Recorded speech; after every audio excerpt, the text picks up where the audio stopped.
이탈리아 경제학자 빌프레도 파레토는 1906년에 부의 분배를 설명하면서 처음 파레토의 법칙을 이야기했다. 파레토는 20%의 인구가 80%의 부를 소유하고 있다는 것을 수학 공식으로 만들어냈다. 파레토 법칙은 80-20 법칙이라는 개념으로 여러 분야에서 사용이 된다. 예를 들어 백화점 20%의 고객이 80%의 수입을 벌게 해준다고 설명을 한다. 그런데 우리는 빌프레도 파레토가 처음 이야기한 것처럼 부의 불평등을 비판하고 있으면 안 된다.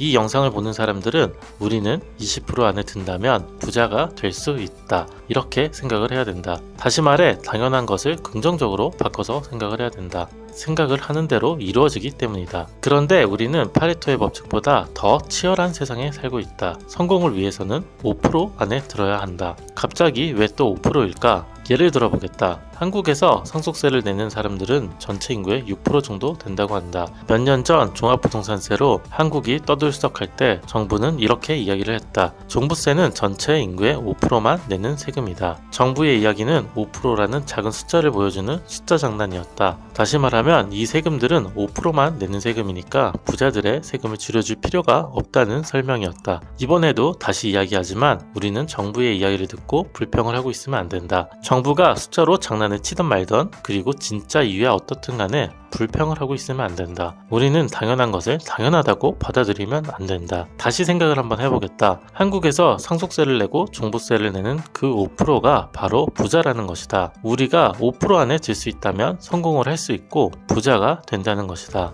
회사를 다니고 있다면 5% 안에 들어서 임원이 되는 것이 성공이다. 사업을 한다면 관련 업계에서 5% 안에 드는 것이 목표가 되어야 한다. 사람은 노력만 하면 누구나 5% 안에 들 수 있다. 문제는 바로 당신이다. 95%의 사람이 될지 5%가 될지는 온전히 당신의 선택이다. 일본의 경영 컨설턴트 간다 마사노리도 책 큰 돈 버는 기회는 모두가 어렵다고 할 때 찾아온다 해서 이렇게 이야기를 했다. 당신처럼 적극적인 사람은 100명 중에 20명은 있다. 그 중에서 얻은 지식을 실행에 옮기고 성공을 거두는 사람은 5명이다. 그 5명이 바로 톱 5%인 것이다. 당신은 반드시 톱 5%의 사람이 되기를 바란다. 결코 돈만이 목적이 아니라 자유롭고 풍요로운 삶을 목표로 가진 사람이기를 바란다. 영국의 작가 서머시 몸은 또 이렇게 말을 했다. 충분한 돈이 없으면 인생의 절반은 없는 것이나 마찬가지다. 지금 이 영상을 100명이 본다면 20명 정도는 끝까지 볼 것이고 이 5%는 다짐을 하고 실행에 옮길 것이다. 100명 중에 20명은 책을 꾸준히 읽을 것이고 5명은 그 책 내용을 실천할 것이다. 바로 이것이 사회적인 현상이고 룰이다. 많은 사람들은 자기가 특별하지 않다고 생각을 한다. 수많은 아파트 중에 내 집 하나 얻는 것도 힘들다고 생각을 한다. 이번 생에는 틀렸다고 이야기까지 한다. 강남에 사는 사람들 대부분이 대대로 물려받은 재산일 리 없다. 물려받았다고 해도 선대의 누군가는 5% 안에 드는 성공을 했을 것이다. 안전한 직장에 다니는 95%의 삶이 행복하다고 이야기하는 사람들도 있다. 성공이란 무엇인가에 대한 철학적인 이야기로 빠지기도 한다. 그리고 지금이 좋다고 이야기를 한다.